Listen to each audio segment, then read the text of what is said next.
You can see the methamphetamine floating around in the solution now. We're going to filter off the ether. We'll have pure methamphetamine. Using items that could be purchased at neighborhood stores, the team has manufactured meth in under an hour. This is actually a significant quantity. I mean, this is enough to support a drug habit for a week or more for one person. Just this? Yeah, just this little tiny bit. What's that worth, just that little bit? This is probably about $300 worth of meth, right? Just in here. Meth is so easy to make, the drug's explosive growth seems almost impossible to stop. I drove to that party and I did meth for the first time. Educators use public service announcements like this one I did meth. to warn young people of the dangers of meth. This is my life. Some of the most powerful ads come from the Montana Meth Project. They target young people, making meth as unglamorous as possible. I'm not gonna be like that guy. I'm not gonna be like that guy. Another anti-meth campaign affects the lives of millions every day. The federal government now restricts the cold medicine we buy. In some states, like Oregon, it even takes a prescription to buy ephedrine-based tablets, all because of meth. The tactic has worked up to a point. Meth lab seizures have plummeted, 30% across the U.S., 79% in Oregon. But something surprising has happened. Homemade production has gone down, but the supply hasn't. Instead, the meth on the streets continues to flow from another source, Mexico. As mom-and-pop labs went out of business, Mexican meth suppliers stepped up production. They sent meth into the U.S. via routes already established by the cocaine cartels. On the east side of Portland, special anti-meth teams follow suspected dealers, hoping to stop the flow of drugs into the city. Hey, Fran, we're good to go. Right now, we're following the unwitting's, supposedly where the dope is being kept right now. Our informant is also in tow with that vehicle. Sean Christian is an undercover cop with the Multnomah County Sheriff's Special Investigation Unit. Okay, I'm with them. He's in an unmarked pickup truck, secretly watching a drug deal about to unfold. She stopped for seconds talking to the other two right now, prankster dudes right now. Sean is due to return to uniform duty, so he's agreed to be filmed. And he's invited us along to witness part of a non-stop game of cat and mouse between those chasing the drug for a high and those chasing the drug for a bust. Okay, the prankster girl's getting into the truck right now. I don't know what's going on. She kind of seems like she's the one running the show, though. Sean and his colleagues spot a suspicious car on the way to the deal. They checked us out. They checked us out really hard. A uniformed cop is on hand to pull the suspects over and sniff out the car for drugs. The two men are from Mexico, and so is their supply. Scott's dog just alerted. Hey. 23. What is it? This is ice, methamphetamine, ice. That's probably 4 ounces. That's worth about $4,000 on the street. This is what we see in the Portland metropolitan area quite a bit.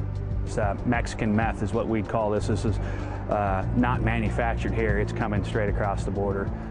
These are professional drug runners, less likely to make mistakes than the meth addicts who cook at home. They usually don't use, and they don't lose their profits from using, so they're actually in to sell the drugs, and they're not really involved in using it. There's coke in the car too, but there's a lot more meth. Depending on the user, you know, your typical hit, which is a very small amount, can keep somebody high anywhere from 6 to 12 hours. And that's what the appealing part of this is. Cocaine in the past was a half hour to an hour on a hit, and this will last, it's very intense and lasts a longer period of time. Now, there's still a market for the cocaine, but meth, as you can see, the difference in quantities is taking over cocaine's popularity. Cheap, long-lasting, and easy to find, meth has become, in some circles, the new drug to try. 10 years ago, the Nebraska couple might have tried coke at a party. But tonight, they're on meth, and now there's no turning back. Their survival depends in part on how soon the drug wears off and frees their minds.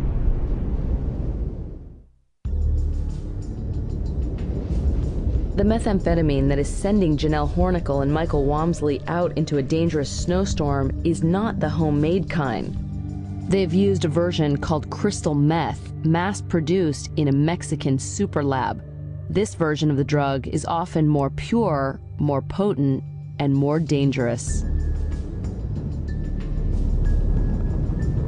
By now, it's 2 hours after their first 911 call. The couple has wandered on foot nearly a mile in the blizzard with no idea of where they've come from or where they're headed. They've stumbled onto the grounds of a rock quarry and taken refuge in a small metal shack. We're just like over from 76. That makes sense? Mike, that doesn't make sense.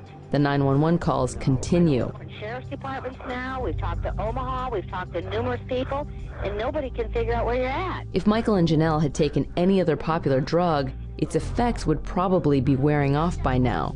But with meth, the effects can continue for 12 hours. They see lights on a shack, and then he says something about people being at the shack or on the shack or something. I go, okay, great, fantastic. Oh, there's people on the shack? Yes. Yell at them and say, can you hear me? Can you hear me? And please, can you hear us? Can you please help us? He's trying, he is. He's trying to help himself. Michael is. The drugs are getting in the way because there were no people there. Are they responding to you? No, I don't think they speak English. And I don't know any of those or any other languages. Desperate for information, the 911 operators make a call to the Hornicle family farm, and they ask Janelle's mother a painful question. I had no idea where they'd be. And she said, are they drug users? And I says, no, not at all. I mean, I didn't even hesitate. There was no question. No, they weren't drug users. By now, the couple's time is running out. Meth is still in their systems, and they're no closer to getting help. More, but I don't know. I don't think it's safe. Oh my God. Okay.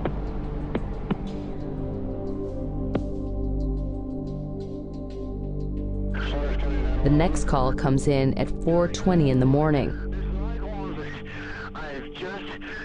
Janelle Hornicle is no longer heard. Michael Walmsley is now alone, and the night of wandering is about to come to an end.